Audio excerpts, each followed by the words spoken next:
Welcome to the Building Science Podcast. Bringing the human factor to construction, design, and architecture.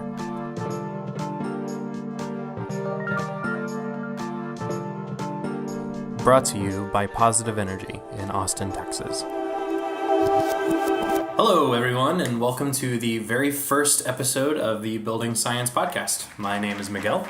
Hello, and I'm Kristof Irwin. We are with Positive Energy. We're a building science consulting firm here in Austin, Texas, and we are dedicated to bringing the human factor to construction, design, and architecture.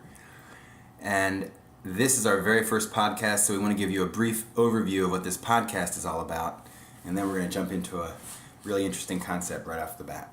Yeah, we wanted to find a way to educate all kinds of people about the basic science that goes into building a home. Whether you're an average homeowner, all the way to builders and architects, we really want people to understand homes and buildings alike as performing systems rather than sort of a tacit structure that sometimes you're inside of. Because really, your home is something that profoundly impacts your health, your state of mind, and ultimately your safety. So why wouldn't you want a bunch of geeky scientists thinking about how to make it perform better? Okay, so if I could just jump off of that, making your home perform better, I mentioned that we are into human factor design, and this means that when we think about the way your home performs, we're first thinking about you, the person inside the home, and we're thinking about things like your thermal comfort, your indoor air quality. This, of course, brings up all the geeky stuff, I guess you could say, the air control layer, the thermal control layer, filtration, ventilation, all those topics start to come in. But if they're not ultimately referenced to the occupants, what are they referenced to, right? You know, they might very well get referenced to the owner or developer's bottom line and their profit, which isn't necessarily a bad thing, but it's a different type of human factor, I suppose. So building science generally, just one more quick thought here, is the laws of physics. It's research, data-driven information that is applied to the built environment to achieve outcomes that are beneficial for you guys inside your homes, inside your offices. And that can really cause a shift in perspective. And the good news is the game is afoot. Things are quickly changing right now. Buildings, if you're paying attention, you already know this, that systems and products and assemblies, new ones are proliferating. So much so that those of us in the industry here, we have like almost like a pig pen like swirl cloud around our head trying to keep it all straight. And that's one of the things we want to do with this podcast. There's a lot to talk about. And in that same spirit, anytime you hear us reference a product, it does not mean we're endorsing it. It simply means that you're inevitably going to have to discuss products, and we do our best to stay objective and really use science-based data to talk about and utilize any of those products. And so let's dive right in. Today we're going to discuss a relatively unknown but an incredibly interesting product with a lot of big potential to implement into a home's performance. It's what we call phase change materials. This concept is a little weird to conceptualize, but Kristof and I are here today to help break it down for you guys and talk about what this stuff actually is, what it does, and what it's useful for. So to start, let's actually get Kristof to explain what this stuff even looks like and what it's made of. It looks like oil, like a thick oil, kind of like a peanut butter. You know, like an oil that would stay solid at room temperature, but then it would melt into an oily mix. I don't know exactly the color. I'm thinking some sort of clearish, yellowish color. I like to imagine it as gray. Okay, it could be gray. Texture-wise, it kind of reminds you of if you put peanut butter in your fridge and then put peanut butter out in the sun, right? You get the sense of what it does there. And by the way, peanut butter in your fridge is in the solid phase, and out in the sun, it's in the liquid phase. So it's done a phase transition. But when you buy it, the phase change material itself needs to be encapsulated in something, and there's different manufacturers over the years have handled that differently. One of the products that we are familiar with now and that we're starting to design systems with is in packages, kind of like those little jelly packages that you would find at a restaurant where you could peel the foil off the top. So little squares, maybe about the size of a jelly packet, and those little squares of material would come on sheets, plastic sheets, and the sheets can be perforated to make them vapor open, or they can be vapor closed. That answers what it looks like. Yeah. What it's made of. It's made of soy and palm oils with some sort of proprietary additives to cause it to freeze at room temperature. Since this concept is a little weird to understand in the conventional context that we think of building materials behaving in, it's good to think about sort of a good parallel for it, which would be water and how water behaves. It actually goes through different phases as it changes from, which is most of us grew up having been taught about the water cycle, right? Depending on the temperature, water can change from vapor, which is a gas, into its liquid state, which we drink all the time, and then to ice, which is a solid. If this process were happening with human-sized molecules, you can think of the phase changes caused by temperature fluctuations as a bunch of people being packed into a subway car, right? And that subway car becomes more or less dense depending on what the temperature is. The important thing to remember here is that thinking about building material intentionally using the changing of phase is not a very familiar concept, but it's definitely a potent one. Mm-hmm. So when we're talking about water and building materials, the concept, there's a couple of interesting ideas came up for me. One is that what makes Earth Earth and what makes us us is the fact that water exists on our planet in all three forms. In solid, liquid, and vapor. And by the way, the difference between vapor and gas is sometimes not well understood. Vapor simply means a gas that is near becoming a liquid. So when you see water vapor in the air, it could always become a liquid. But the point is that water is what makes us us, and it's a very good metaphor for phase change material. If you take water, let's say you take ice actually, that's water in solid form. As Michael said, that's like people crammed into cars, subway cars. You start to add energy to it, all those people start to shake, all the molecules start to shake. Eventually, they will absorb enough energy to shake so much that they can't stay together in the lattice configuration that makes ice ice. Once that happens, they're now like people in the subway car, not crammed together shoulder to shoulder, but more like holding hands, like dancing together. If you keep adding energy, eventually they can't even hold hands and they're going to blow apart, and now you have water vapor.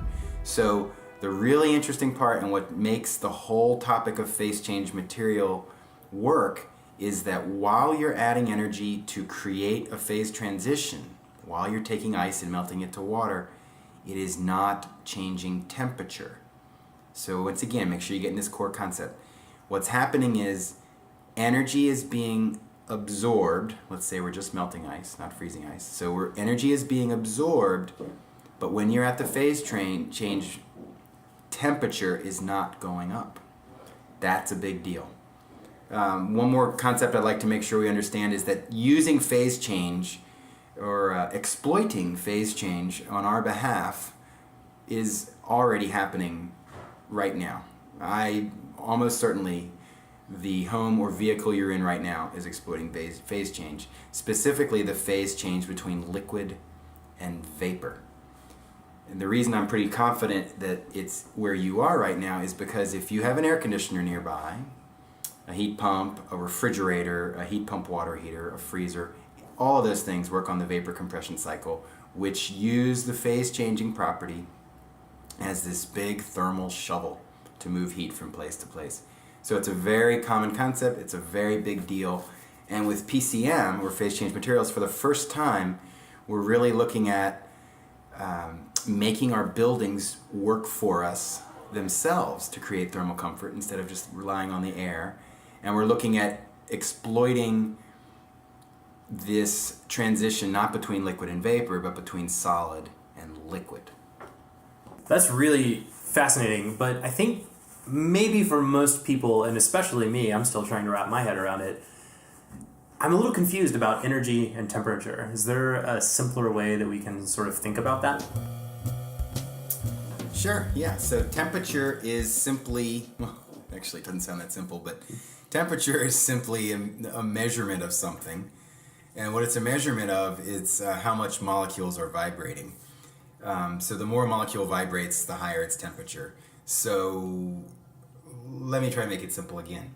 If we had adding energy and temperature as a metaphor of adding money and looking at your bank account balance, that would be accurate. So you add energy and temperature goes up. You add money to your bank account and your bank account balance should go up. That's something we understand. You keep adding money, bank account balance keeps going up. Everything's good. If you take some money out of the bank, then you understand why the bank account balance went down. So same thing. You add energy, temperature goes up. You take away energy, temperature goes down. That is the realm of insulation. Insulation just slows down the rate of energy moving through a material. Phase change materials, check this out. So if we were adding money to our bank account, keep adding money, and temperature's going up, let's say that's ice. We're adding temperature to ice, keep adding it and adding it. Eventually, in the money metaphor, we start to add money to our bank account and the temperature doesn't go up. So we say, let me add some more money to our bank account, and the temperature still doesn't go up. At which point you'd want to call your bank. Yes, right? You'd want to say, what the heck's going on here? So fraud prevention. In putting it into some units, like quantifying this a little bit, energy added to a system is measured here in the West in what are called BTUs, British Thermal Units. And a BTU is not a trivial amount of heat. If someone wants to dump a BTU into your hand, that is a kitchen match, burned start to finish. So it's a lot, it's a lot of energy. What an interesting unit. A BTU. Oh, we actually defined, I think, around 61, 62 degrees Fahrenheit. You add 1 BTU to 1 pound of water and it goes up 1 degree Fahrenheit. That's BTUs of energy. But let's say we're going to use this banking metaphor because I think it works here. So instead of dollars going into your bank account, let's say you're adding BTUs to your bank account, your thermal bank account, let's say. So you have ice, you get to this phase change moment, and you add 1 BTU to your bank account there, and your account balance hasn't moved. So you say, that's weird. So you keep adding more and more BTU dollars to your bank account, and you actually have to add, in the case of water, moving from ice to liquid, you have to add 144 BTUs for every pound of water before it starts to change temperature again.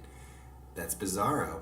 And incidentally, it's the reason vapor compression is so potent is it's 970 BTUs to go from liquid to vapor. Oh, wow. That's what I meant by the big thermal shovel. Yeah. That's amazing. Yeah, it's pretty cool. And back to the banking idea again, interestingly enough, one of the most common and interesting ways that phase change materials are currently used are in banks. And it's a really fascinating use of these materials because when they install these phase change materials in the ceilings and roofs of banks, the temperature inside is stabilized. And what happens as a result of this stabilized temperature inside is that the banking customers actually physiologically feel more secure and that the banking institution is more solid and stable. Obviously, this makes sense for banks that are using buildings that were once maybe a CVS or a fast food joint.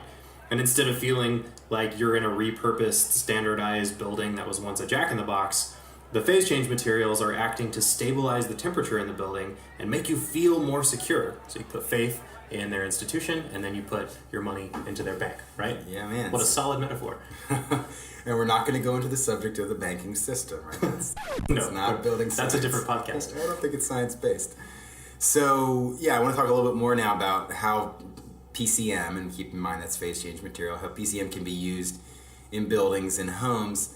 And there's 3 main, I call them plays. There's 3 main plays you can do with PCM. The first is the one that you were just talking about in the bank, where you're making it more comfortable. Comfort is defined in a crunchy way. There's a ASHRAE, a group of engineers that have defined comfort, and one of the criteria in their comfort standard is how quickly can temperatures change. They call them temperature ramps. So they're allowed certain rates of change over certain time periods. I'm going to assume that's off the table for now. We're not going to go there, but temperature ramps are to be avoided. You want stable temperatures, and like you were saying, when you have stable temperatures, it's like a mind trick and it makes you feel secure. So that is the first play. That is a thermal comfort play. You put PCM on the indoor surfaces of your rooms, or just above the suspended ceiling in a bank. And what it does is it stabilizes the indoor temperature. That is play number 1, the comfort play. So that one's fairly assured if you use PCM properly and it is designed properly with the right melting point, which that takes a while to get used to. The fact that the freeze melt point is at room temperature. It's very different from water. Yeah, so that's the comfort play. The second one is the peak load shifting play. This is also fairly important. This one could be, again, you put the PCM facing the interior surface. Tempted to go into the subtleties. There's lots of different ways these can be designed, but generally speaking, if you're looking for a peak load shifting play, it can align very well with the comfort play. And what happens is you have PCM inside your wall, stabilizing interior temperature.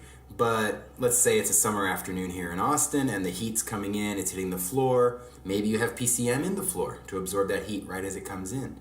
Or maybe the PCM's on the back wall and absorbing the heat there, and it's winter time and you want the heat absorbed and stuck in the back wall. That could be a good thing.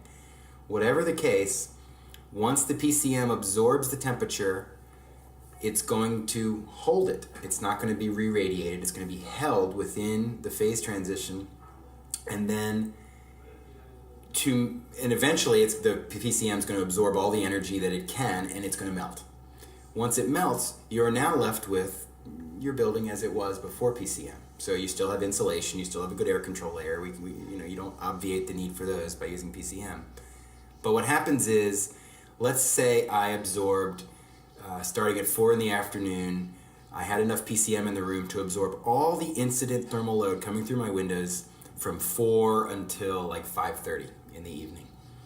Well, that means that I start my air conditioner, let's say 6 in the evening. I start my air conditioner at 6 in the evening instead of 4 in the afternoon. It's slightly cooler possibly, and your air conditioner can run more efficiently to pump that heat back out of your house. Right, because all that heat is held in a space that you're not necessarily feeling immediately, right? Exactly. Not only do you not feel it, but the refreezing of your PCM can occur later in the day. Right, exactly. You shifted the peak load till later in the day. Until it gets a little cooler outside. Until it gets a little cooler, exactly. Fantastic. And utility companies should like this. I don't know why more home performance contracting lists that utility companies make, why they don't allow PCM to get rebates. And the reason for that would be that they don't necessarily have to turn on backup or auxiliary power sources.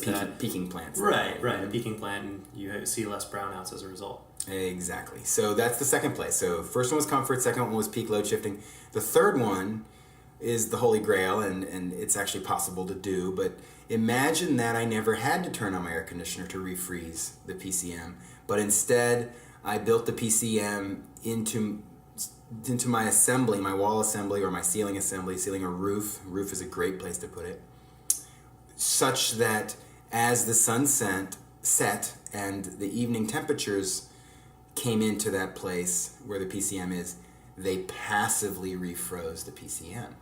So once they passively refreeze the PCM, the air conditioner didn't have to run. The phase change material absorbed the heat, shed it later passively at night, and refroze, and kaboom. And it starts over the next day. You actually created a more energy efficient building. That's fantastic. Yeah, and what's really cool is that this is a fundamental physical property of the material. It's not a gizmo, it's not an electronic gadget, it is a fundamental physical property. There are concerns about how many thermal cycles PCM can go through the freeze, thaw, slight cycle and still work just as effectively. The research I've read, it's tens of years, I mean like 100 years, something like that. And there's so much to say about PCM.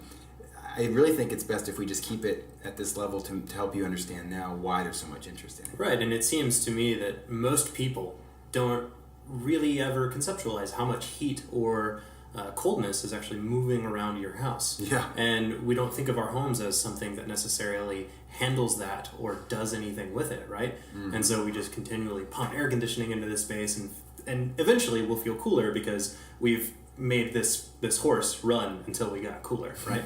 But you're saying that we can keep the horse in the stable, and these materials can actually do a lot of the heavy lifting for us. That's exactly right. The enclosure should do the heavy lifting. I mean, fundamentally what's happening is we think of, like, look around. If you're inside a house or office right now, or even the car, you think that all the static components of the car are just sitting there.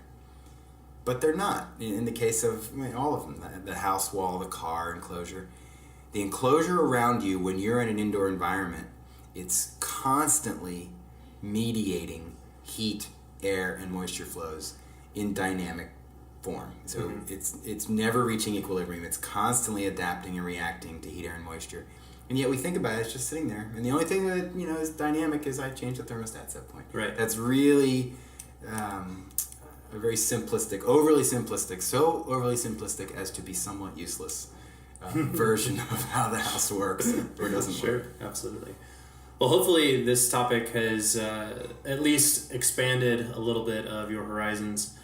For those of you listening out there, we have a lot to say about a lot of different areas of home performance and what exactly that means to you, to our society, and to the world writ large. So we hope you'll tune in next time with us, and thanks so much for listening.